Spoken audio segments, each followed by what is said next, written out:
stand in our way. I find your lack of faith disturbing. I will finish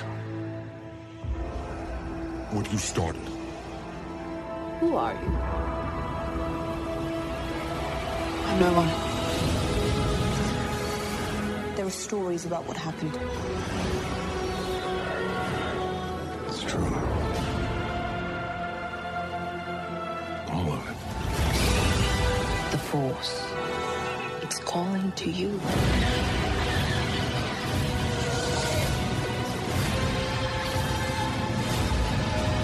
May the Force be with us. My nerd world. Just let it in. Ojaba. Why does she get a blaster and I don't? Ojaba.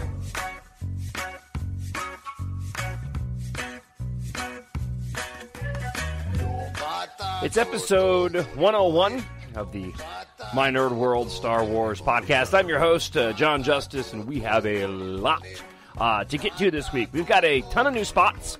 We'll talk a bit about those. Entertainment Weekly put out their Thanksgiving holiday preview movie special. And for those that don't know, what Entertainment Weekly does, they put out these movie issues, right? And so we get one earlier in the year, and then we get another one right around this time of the year that usually previews Star Wars. It happened with The Force Awakens. It happened with Rogue One.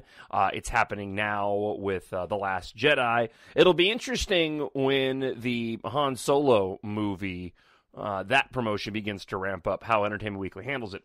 But what they do is they release the articles that they've written online prior to the issue going on sale on newsstands. And it's pretty fascinating the reason why they do it. They do this because when the magazine goes to print, Star Wars is such a popular franchise, right? That's an understatement, that the stuff leaks out. And so Entertainment Weekly decided that they were going to get out ahead of it every single time their issues come out, and they would just release all the articles online in preview of the magazine in and of itself. Hard copies of the magazines don't sell nearly as well as they did. If any issues are going to sell, it's fans like myself and you that are going to go out and buy them for collectibles and put them on the bookshelf while they gather dust for years. You never go and look at them again. So the online hits are way more important to them. So rather than have somebody at the printer when they go to publish these, leak all this information out, Entertainment Weekly does these weekly run-ups. And so they release a bunch of articles with a bunch of different stories and new photographs leading up to the edition being released again on newsstands. And they do it a little bit earlier for Thanksgiving, obviously, because of the traveling. So when people go to, board their planes, traveling to go visit loved ones over the holidays, the magazine is on the shelves. They started this on Sunday. It's now Friday, the day after Thanksgiving, and I hope you had a fantastic Thanksgiving. So we got a bunch of articles this week.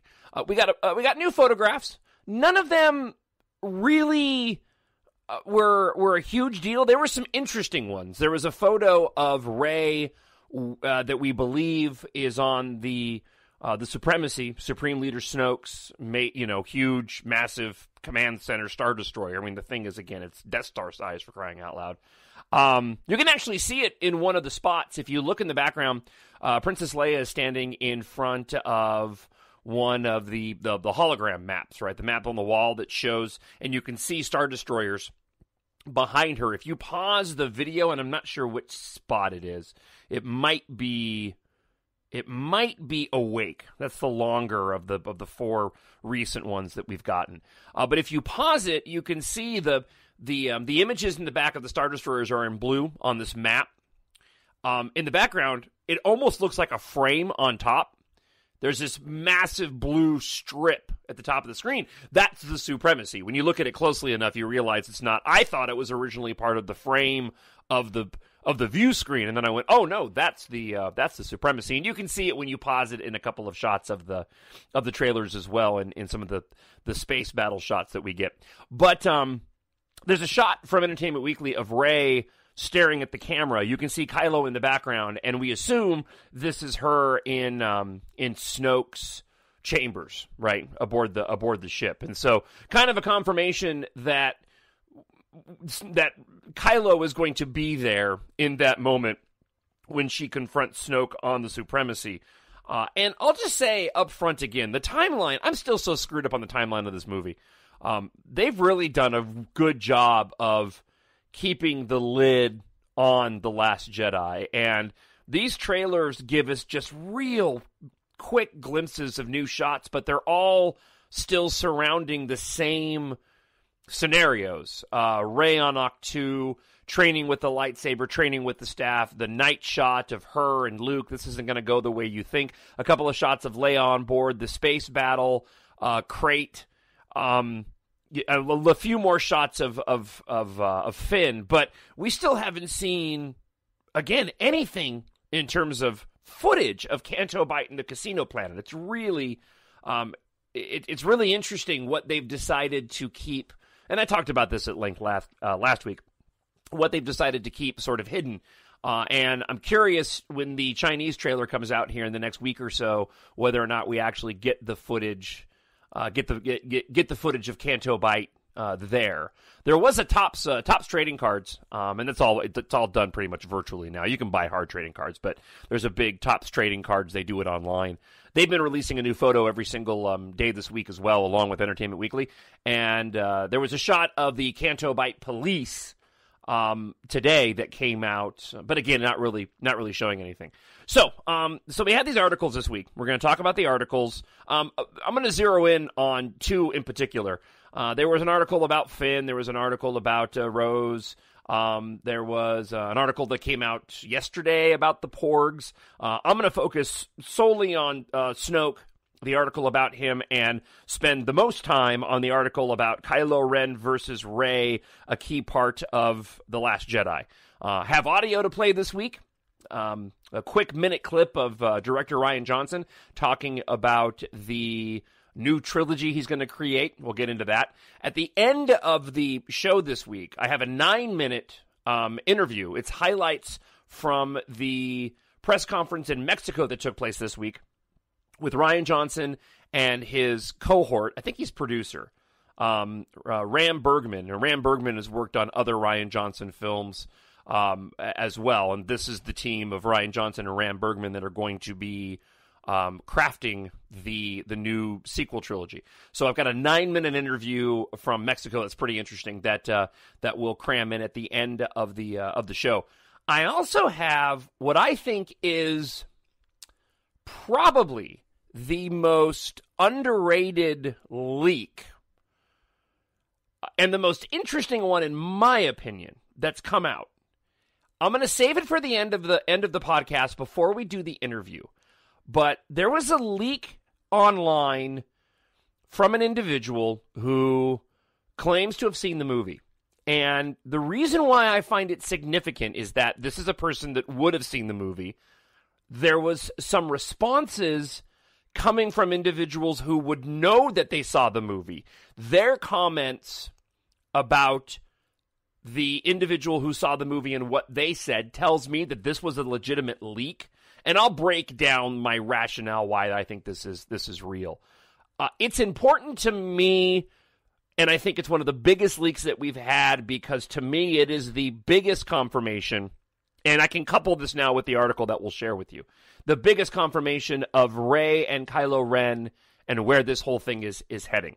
So we are going to be talking about Reylo this podcast, which, by the way, send me an email or comment on YouTube. You can do it on Twitter as well, John J.O.N. Justice. When you use Reylo, are you using that in them together regardless of romance being involved? Or is Reylo specific to you used just when you think there's... Are you using the term Reylo to mean there's going to be a romance between the two, or do you use the term Reylo to mean that they're just going to pair up? I personally use Reylo meaning one or the other can happen, meaning it's going to be Reylo means Kylo Ren and Rey are going to team up in some way, shape, or form. Doesn't necessarily mean it's going to be romantic, but I'm curious to know how you define Reylo. I don't think there's going to be romance in this film. I don't know if there will be in the next film. I mean, that's going to largely be dependent on who Rey's parents are, and I'm closer and closer to thinking that she's not a Skywalker, but still anything's possible at this point in time. I haven't heard enough legitimate arguments one way or the other to really sway me either way. But again, I say that with also saying that they're not focusing on this at all, and I don't think that it's crucial to her, apart from that it's important to her. But obviously, if she's a Skywalker, that changes the dynamic of her and Kylo, since they would be related, right? Okay, so I'll share with you what that was, what that spoiler was at the end of the show, because I think it's real and I think it's pretty significant. Also, in a moment here, we'll talk about my journey to the Force Awakens. Watched a couple more Star Wars movies this weekend. I'm going to be watching one more. I had to move my timeline, and I'll break that down coming up too. So let's start here. Let's just go ahead and start here first. There has been an awakening. Have you felt it? So we have several new spots. We have a Tempt TV spot, 30 Seconds Awake, and that one came out about a week or so ago, and we talked about it last week.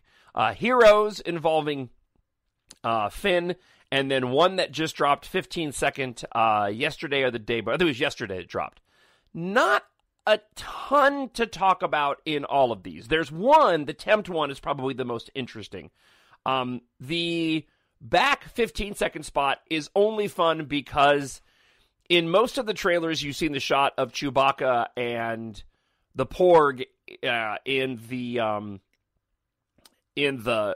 Millennium Falcon, right? And if I'm not mistaken, it would be, I'm looking at my audio list here. I think is it this one? This is not going to go the way you think. Oh, no, it's not that way. Anyways, the one where the Porg is yelling. At the end of the back spot, it's really funny because the Porg is kind of screaming, and Chewbacca knocks him off the console. He knocks him off the dashboard of the Millennium Falcon. It's pretty funny. The Heroes spot shows Finn waking up and yelling Rey. I liked that one because he is in the suit that we've seen him in other trailers, obviously recovering from the wounds that he sustained at the end of The Force Awakens, because he got knocked out when he got knocked up by, or jacked up by, Kylo Ren's lightsaber. So when he wakes up, it was an interesting reminder that he doesn't know what happened. He doesn't realize that, Starkiller Base blew up. He's waking up and immediately concerned about Rey, because the last that he saw of Rey, she was lying unconscious on the ground, and now he's waking up, and that's the last memory he had. And then there's a quick exchange between Finn and Poe when he's wanting to know where Rey had gone. So just an interesting reminder that, oh yeah, boy, Finn's been kind of out of the loop, and this movie is going to start off where the last one ended. They play the Tempt, and the audio is going to be really, really bad here. I'm going to play it off the laptop because I didn't pull the audio. I'm going to play the Tempt spot real quick because this is the one that's getting everybody's attention. Now, reach out.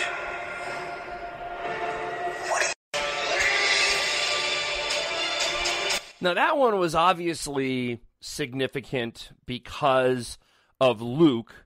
And Luke, obviously, they're very concerned because Rey seems to have tapped into something while she's meditating. Expectation on that, I'm assuming that it's Snoke, but I think there's a possibility that it could be Kylo Ren as well.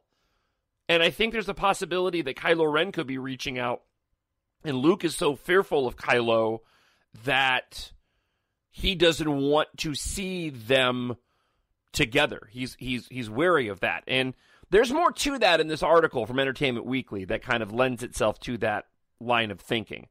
So her being tempted could, again, be Snoke, or it also could be Kylo Ren. Let's play this one, too, because I don't think, actually, now that I think about it, I don't think I covered this last week. So let me pull it up here. Hang on one second. I'm pulling up this off of YouTube, but my apologies. I'm kind of doing this on the fly this week. All right, so this is another spot. Who are you?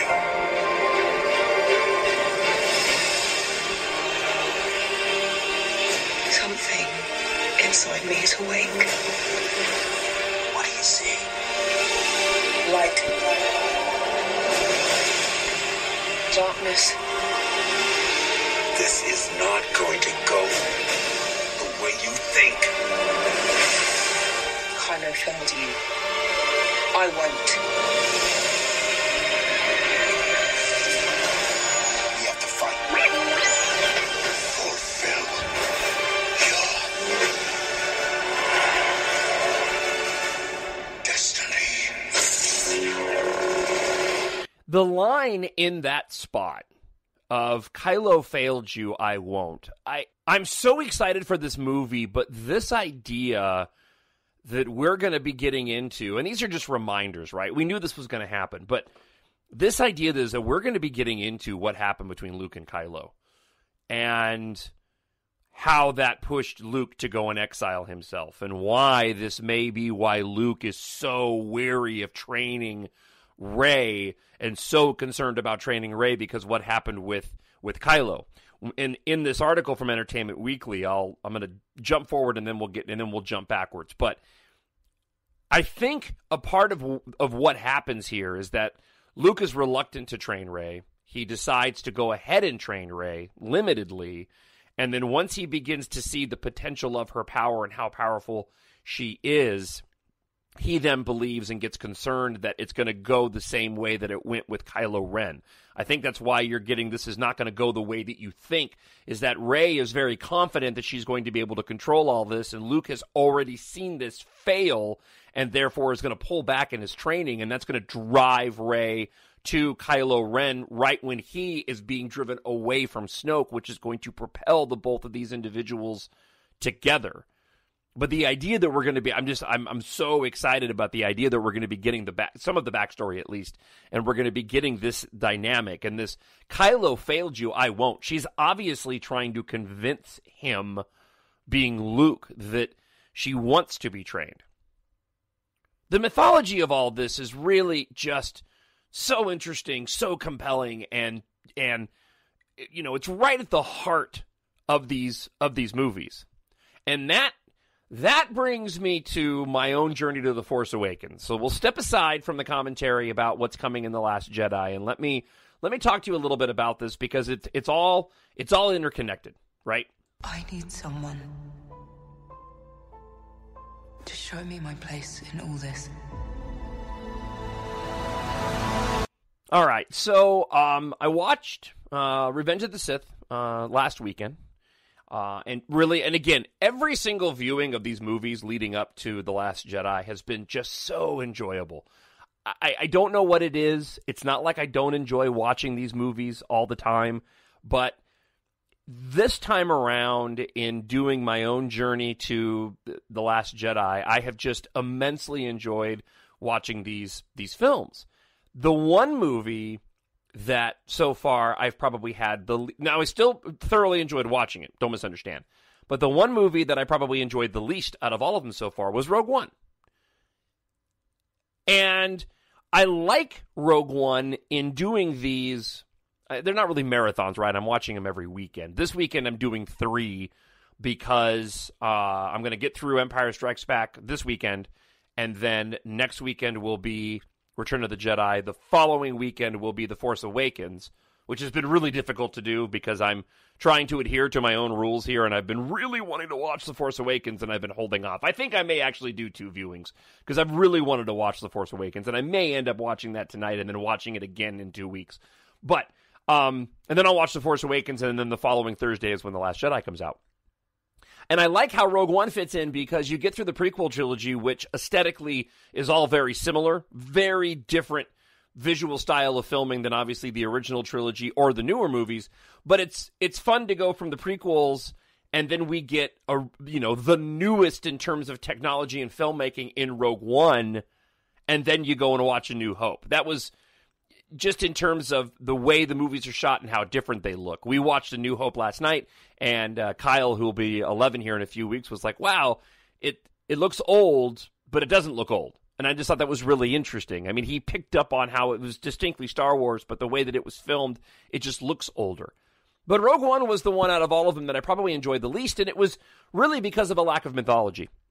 And there are times when I like Rogue One. I mean, I do like Rogue One a lot. I think there are times when I enjoy it more, when I just want to get my Star Wars on. I just want to feed my Star Wars gland.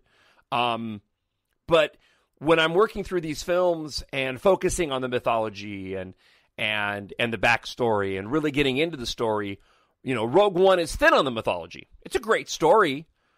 The parts that I enjoyed the most this last time watching the film were the parts where they did talk about the Force, where it was Chirrut Imwe and, the strongest stars have hearts of Kyber. And towards the end of the film, when they get to Scarif and they're trying to see whether or not they're going to be allowed to land, and Jyn pulls out the Kyber crystal necklace and holds it, and I firmly believe she's trying to tap into the Force.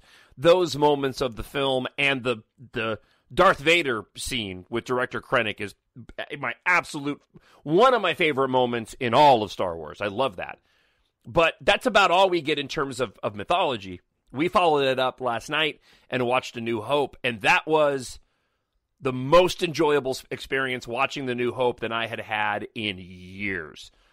We didn't plan on it. We had watched another movie earlier in the day, and I put it on, and suddenly Melinda, Logan, and Kyle were all there with me watching it, and I'm enjoying a bottle of wine and just loved it. Just had so much fun watching this film that I've seen hundreds of times, and thinking to myself, wow, man, this is the film that started it all for me. I mean, this film changed my life.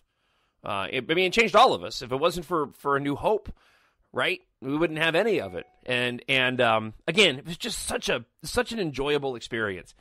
But Rogue One and my experience watching Rogue One got me thinking. And it got me thinking, I wonder where we're heading with the spin-off films. Okay. I had argued in previous podcasts and discussions that we've had with guests on the show before, especially when Drew and Sam had done the podcast with us, that in order for Star Wars to maintain its popularity, it has to maintain that thread. There's got to be the mythology tied to it.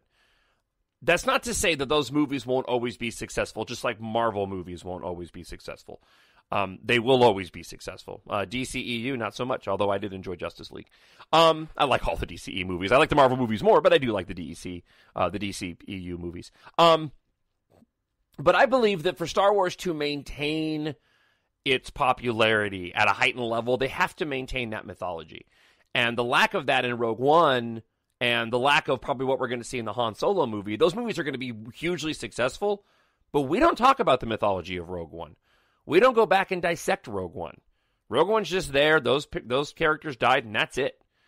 And, much in the same way when it comes to the Marvel movies, we kind of get a Marvel movie. It's great. It makes a ton of money. And then we'll go back and watch it again. It's fun, but it doesn't have that same connection. You got to have that connection.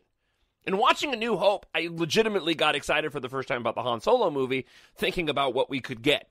And some of the clues in that, whether it's the Kessel Run or Han dropping his shipment at the first time sign of Imperials and meeting with Jabba, I'm like, yeah, man, I'm really looking forward to the Han Solo movie. But again, I think Disney is realizing, I think Lucasfilm and the Story Group are realizing that they're going to have a common thread in these films to maintain the popularity, and they're going to need a break with the Skywalker stories. And so, as I said, I do believe that we're going to, wrap up 9. We're going to get a break. We're going to get this new Rian Johnson trilogy, which is going to be, I believe, heavy in mythology. And then we're going to get back to the Skywalker movies and episodes 10, 11, and 12. Now, speaking of which, got a quick piece of audio to share with you. Rian Johnson at the Mexico fan event.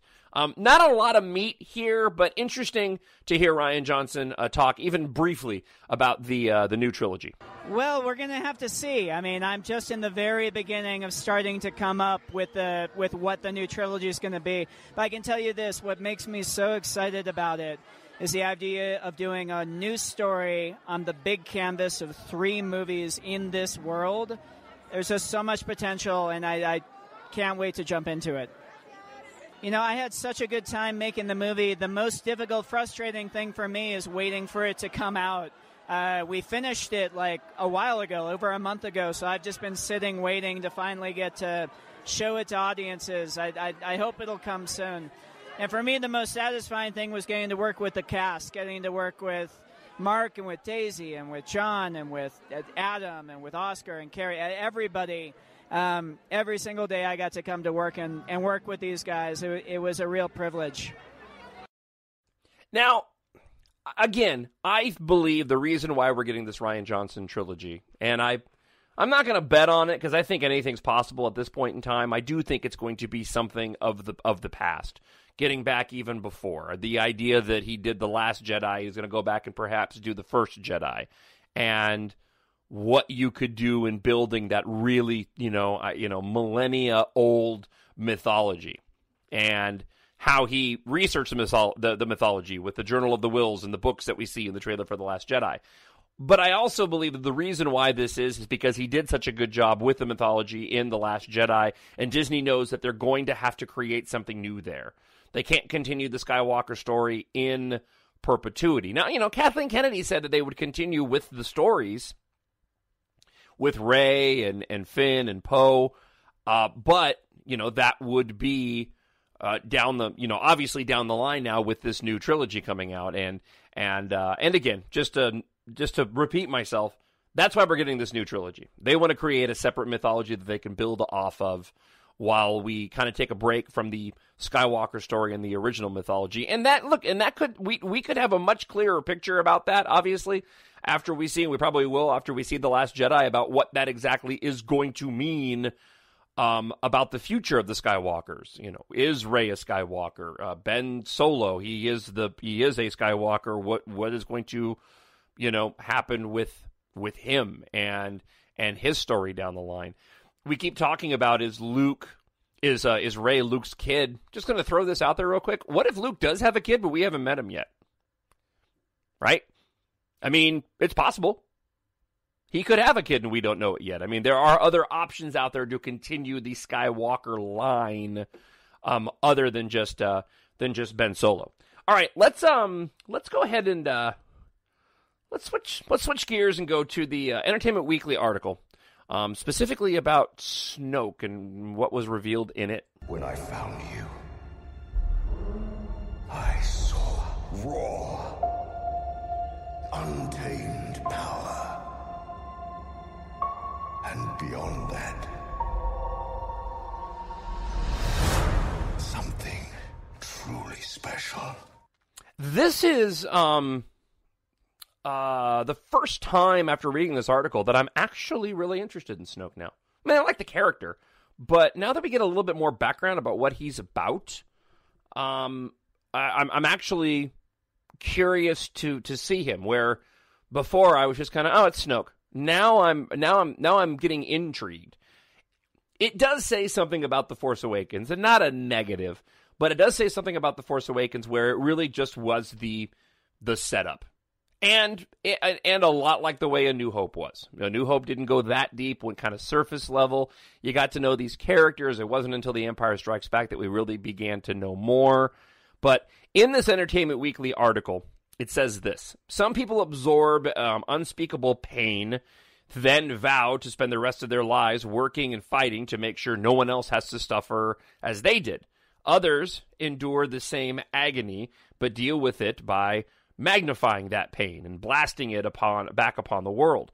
Supreme Leader Snoke is one of the latter. The enigmatic ruler of the First Order finally emerges from the darkness in Star Wars The Last Jedi. Actor Andy Serkis is revealing a little bit more about the villain's origins and creation. This time, you get to see him as a real presence. In the previous movie, you saw him as a huge hologram, a telepresence. You get to meet him in the flesh this time. One of the photos that came out from Entertainment Weekly, what was really cool, was a massive hologram, again, of Snoke, and it was just his head on what looked to be the bridge of a Star Destroyer standing in front of General Hux. I mean, bigger than he was, and he looked menacing.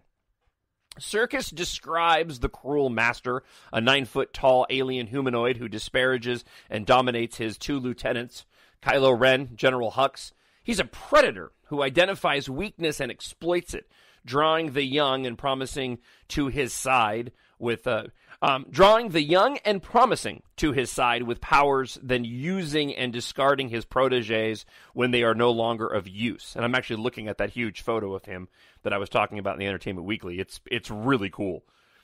He is seen in holograph form, looking very Wizard of Oz as he bellows at Hux over some unspecified failure or disappointment. Serkis says much of that unhappiness will be directed at the former Ben Solo, however. His training of Kylo Ren is not yielding what he wants, says Serkis. Therefore, his anger towards Kylo Ren is intensified because he can't bear a weakness. He can't bear weakness in others. Part of the manipulation is goading him with Hux and playing them off each other.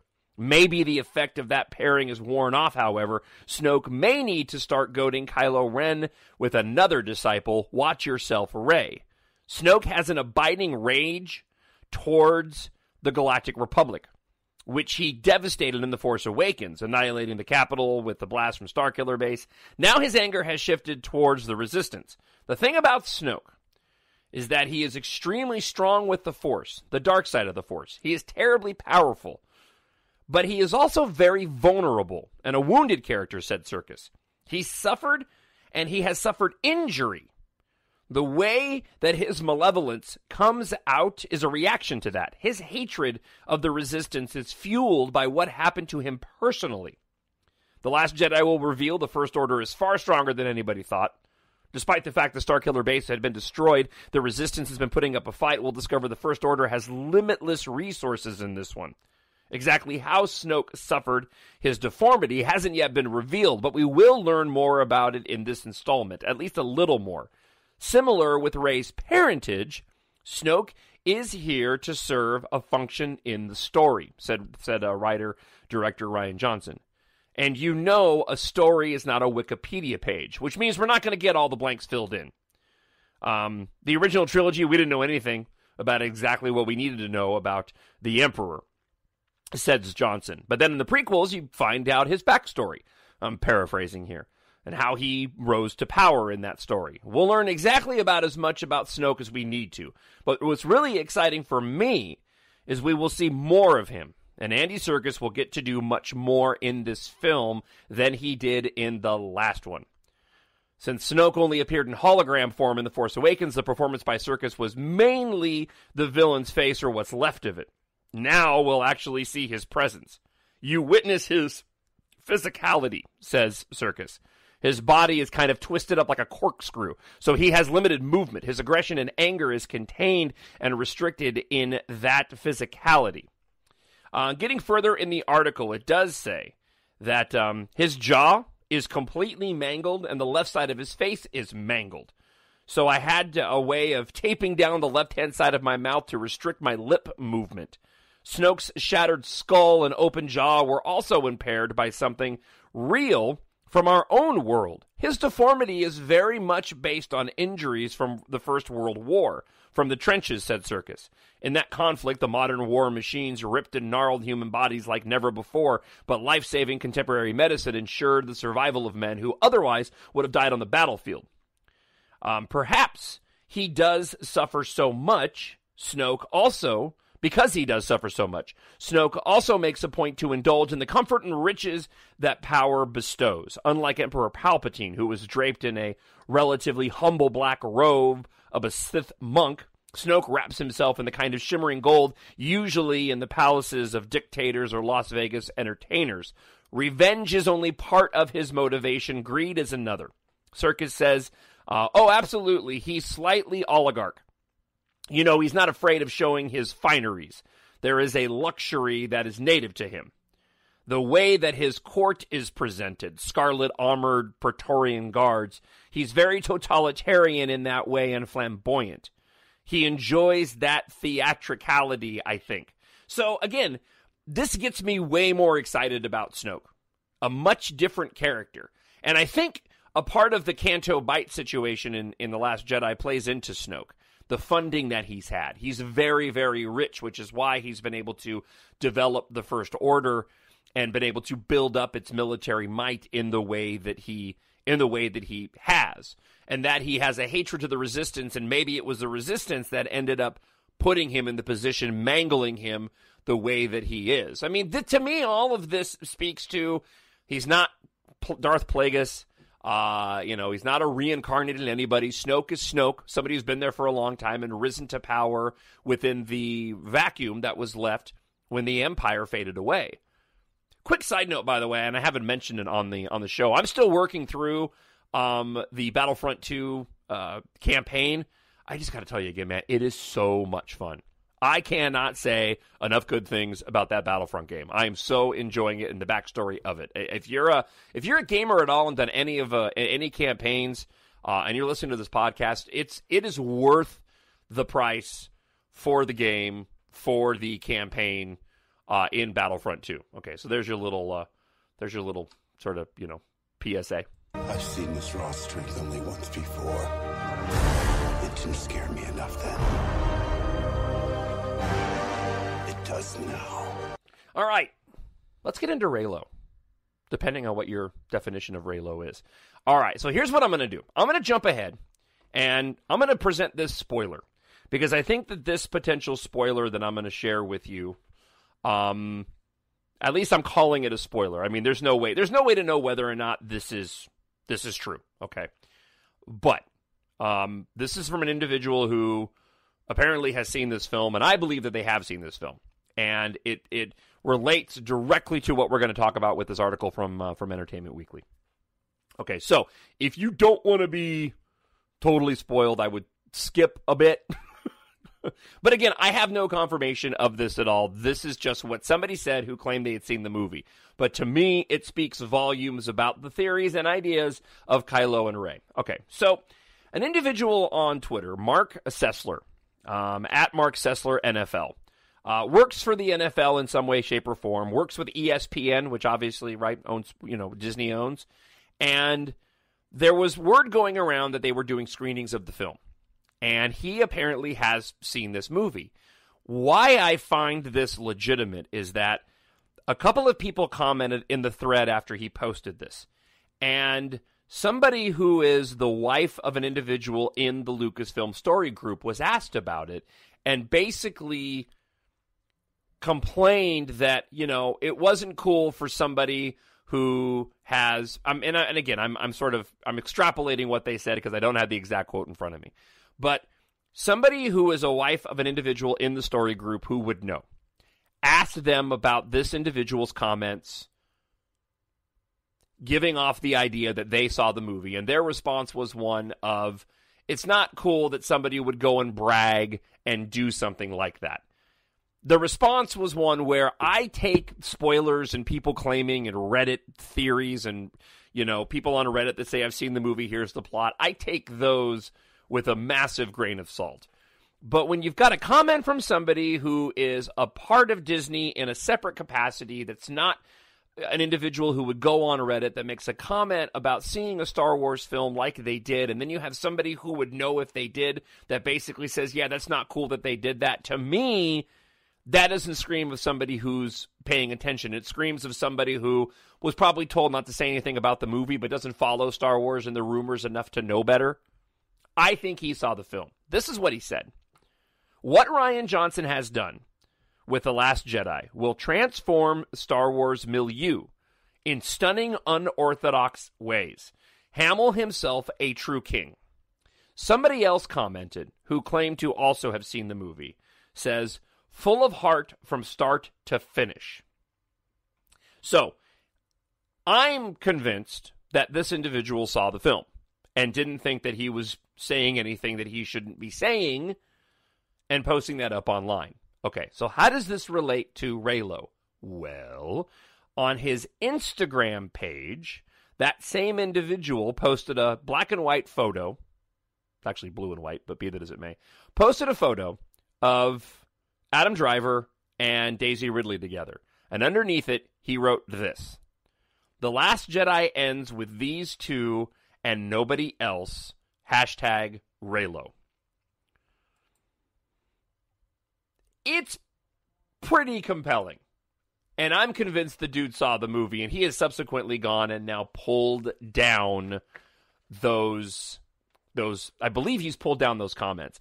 Or he made a comment and kind of backpedaled on any idea that he had seen the movie. Okay, so again, maybe he didn't, but that's not an individual who, in my opinion, would be out there just putting out false rumors about Star Wars trying to get attention. That's an individual who's not really attached to the Star Wars fandom and didn't think that he was doing anything wrong and thought he'd have some fun. Okay, so when you put that together, right, and the belief that so many of us have that Reylo, in some way, shape, or form, that Kylo Ren and Rey are going to get together, when you get into this Entertainment Weekly article, it really does go another step to substantiate that Kylo Ren and Rey are going to be tied together somehow, are going to pair up in some way, shape, or form, and Disney Lucasfilm, right, are preparing us for that. I need someone to show me my place in all this.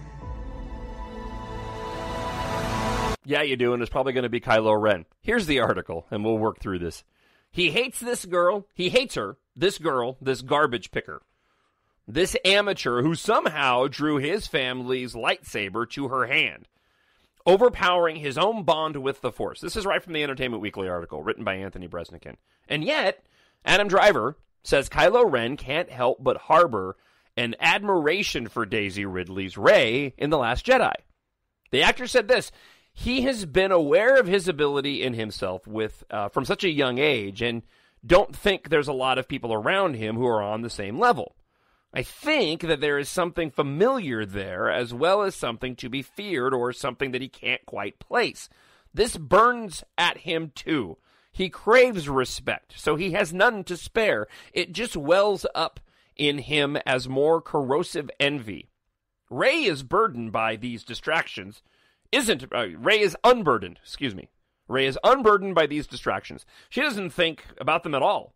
The dynamic between them, the dark and the light, the pushing and pulling at each other, is at the heart of the December 15th film, and although they are on opposite sides, their fates are still interlocked. That's why director Rian Johnson paired them on the first of the Entertainment Weekly 4 covers devoted to the movie. Rey doesn't have his will to power over others. All she wants is to understand this ability that appeared within her and to use it to help others. She doesn't really know what she wants, said Daisy Ridley. She really is trying to do the right thing, and morally her compass is really pointing north, but that she could still be led astray. The actress went on to say, the resistance is really not that much to her. I mean, she's been left her whole life, and she very quickly is eager to sort of help other people, which is wonderful. She wants to be a part of something. Everyone wants to be a part of something. But when Luke Skywalker displays fear toward her and rejects her rather than embracing her as a student, Rey feels cast out. After all, Luke banished himself rather than help the resistance, and has now decided that the order he devoted his life to must end. The Last Jedi will find her adrift. That's where Kylo once found himself too.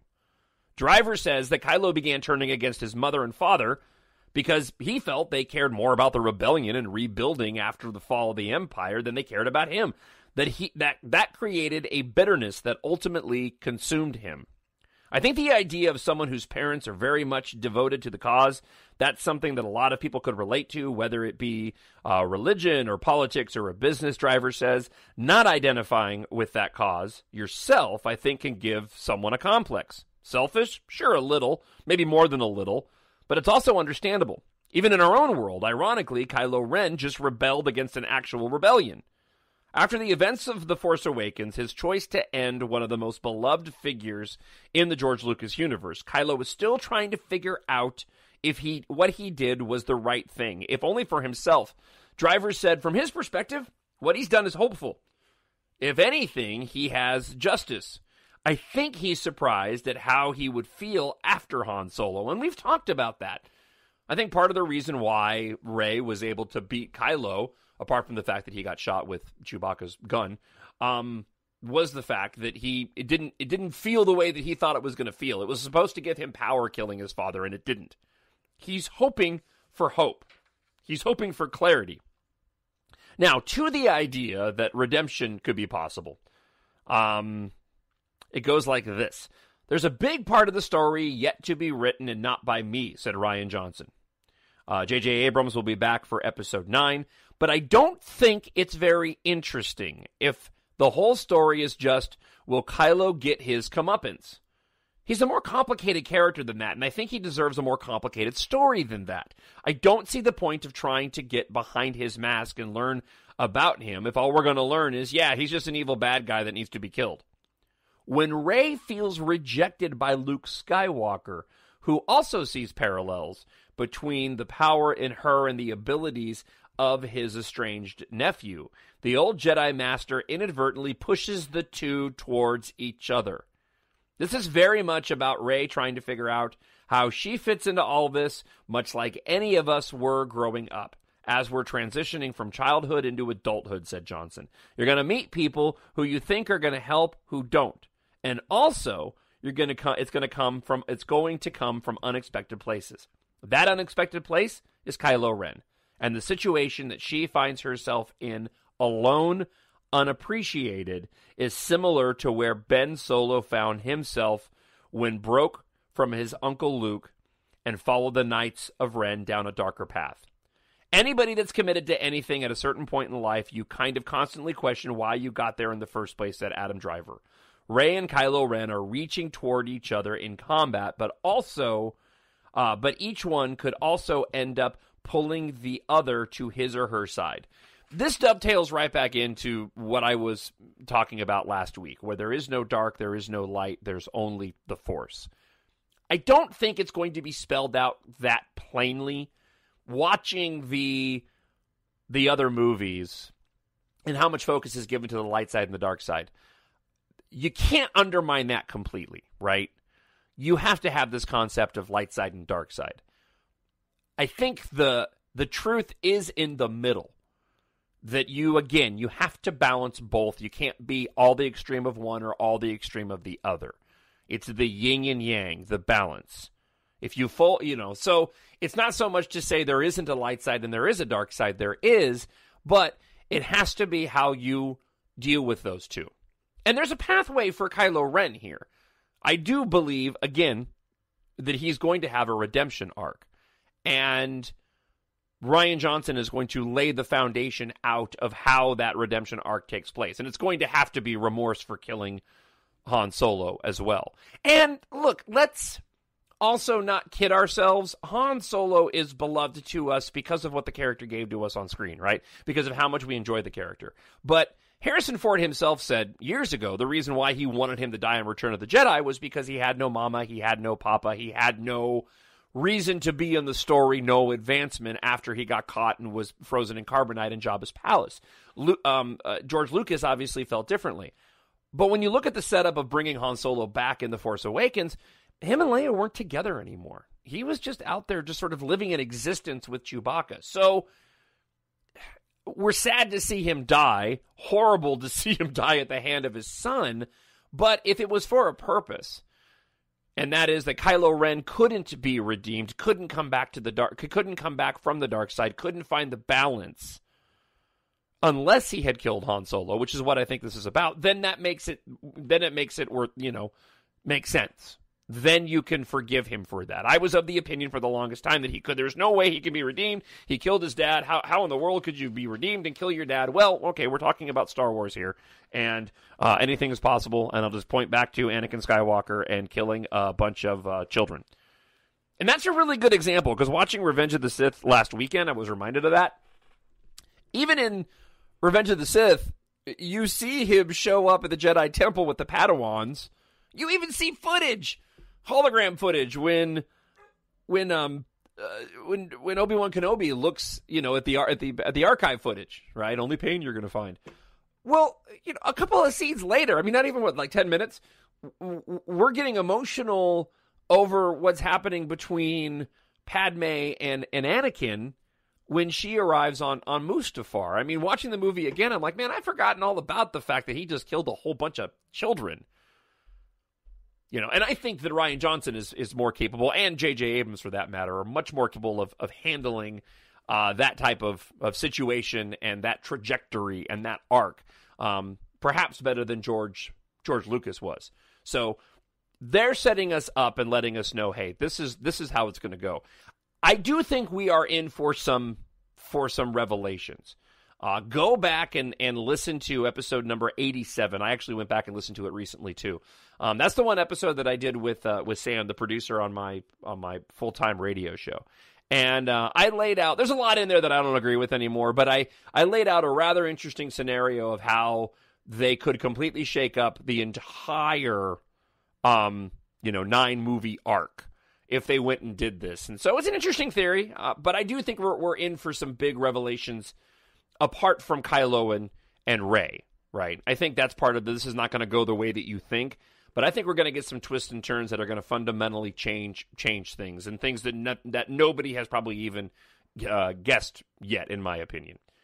All right, so we got one more. We got enough time left. I went long this week. I'm going to go ahead and wrap up the podcast, the show this week, with this 9-minute interview. Rian Johnson. These are highlights. The audio is a little wonky, but these are highlights from the interview at the press conference in Mexico. I really enjoyed the interview. There's a lot of interesting insight here. So again, Rian Johnson and Ram Bergman being interviewed in Mexico. You just hear their responses, but it's pretty easy to extrapolate what the question was based off the way that they answer. There has been an awakening. Have you felt it? Well, every single day there were a few moments where you would stop and realize, oh my God, we're doing what we're doing. Whether it was seeing C-3PO through the lens or realizing that you're on the Millennium Falcon set. But from the very first day, the most amazing thing to me was how, for the majority of the day, the fact that it was Star Wars vanished. And it just felt like working on one of our films. And you're just trying to work with the actors and make the scene work and make the story work. So there were moments of, oh my God, but the majority of it felt like a very familiar working process. For me, I think on a daily basis, when Ryan and I would step into like a completely new set. We built so many sets on the movie, and literally every day we would look at each other and say, "Can you believe we just built this insane set for like one day of filming it?" But the set would be so gorgeous, and we got to experience like to work with some of the best people in the world. So that was just fun. Like every day, just the experience of working with like the craftsmen, the best people in the business, the best set designers or creatures and designers. That was really like the highlight.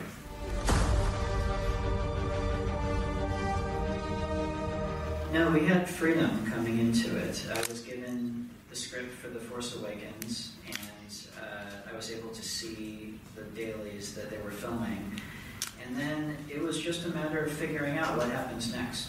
What happens next with these characters, and we were able to very freely and organically figure out what made sense and where it goes, which I think was the best way to approach it. And it made the writing of it feel, for me, very similar to the writing of my other movies.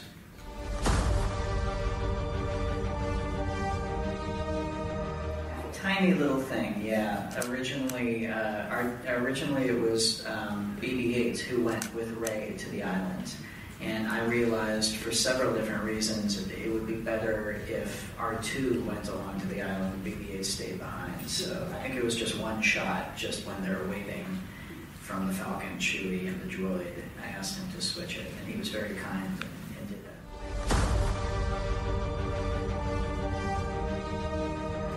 Oh, Mark had a lot of ideas about what happened. Which was wonderful. And, I told Mark, I said, this is not necessarily going to enter the canon, but let's talk about what the journey was between then and now. And I wanted him to feel ownership over the arc of the character. Mostly because I realized how strange it must be for him to be so closely attached to this character for so many years, and then to have some young jerk come and put a script in his lap and say, now it's this.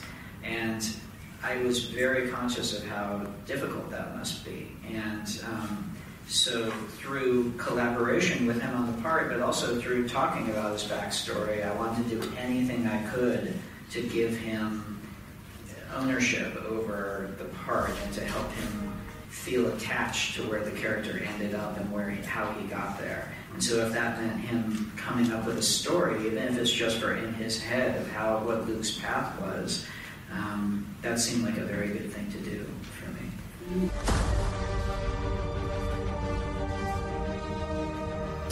Yeah, it's the longest so far. It's 2 hours and 30 minutes, including the credits. And the choice was, that's how long the movie was. And so we reached a point where we realized, pacing-wise, it felt very good, and it didn't feel long. It felt like if we wanted to get it even any shorter, we would be compromising some of the characters and some of the journeys. We didn't want to do that, and we felt like the movie felt like a good length.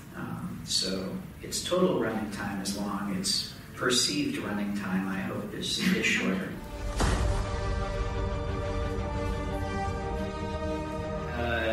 One of my favorite ones was when people were trying to figure out who Snoke was. Who is Snoke?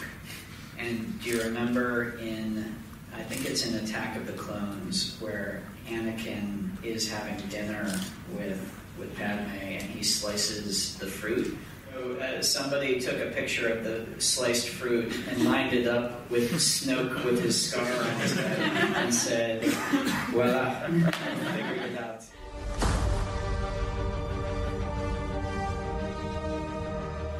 I mean, you're right, every single day. I'll tell you, it's funny.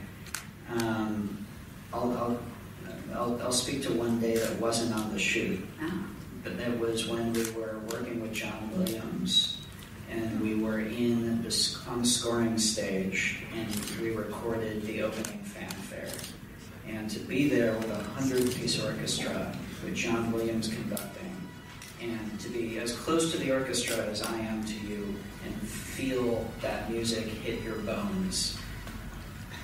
It was amazing, and at the end of a process that had been filled with magical moments, that was just maybe the topper.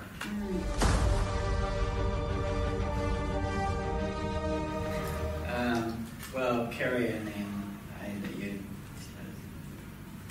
I'm so sad that I only got to know her for this amount of time. I'm so happy that I got even that, just personally. And then in the movie, I am very thankful that we have a beautiful performance from her in the film. And I hope that for fans who are all dealing with their own sense of loss, of losing his character, and Carrie is someone that they've seen throughout the years in interviews and had their own, relationship with in a way.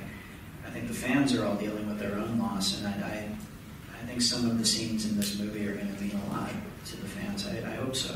I hope so.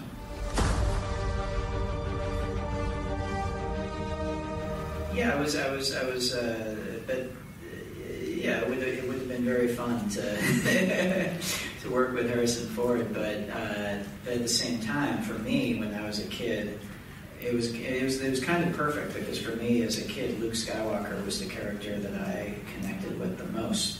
Because Han Solo was super cool, which I was not super cool as a kid. I was more like the dorky, farm boy who wanted to go have an adventure but didn't quite know how yet. So I was very excited to get the opportunity to do the movie that Mark is at the heart of, and I think it was a good fit. Rian's made Star Wars fresh and new.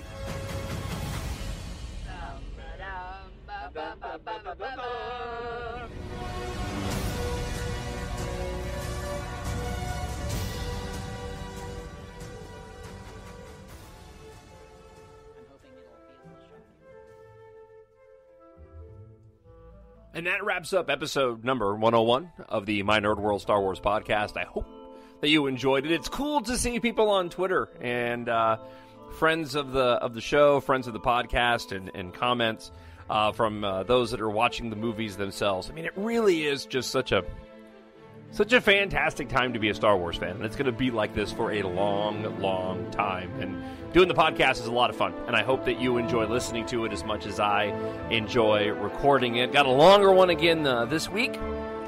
Be back again next week as just a few weeks away. I can't even believe it. Again, you can find it on iTunes, YouTube, Spreaker, Stitcher, Podbean.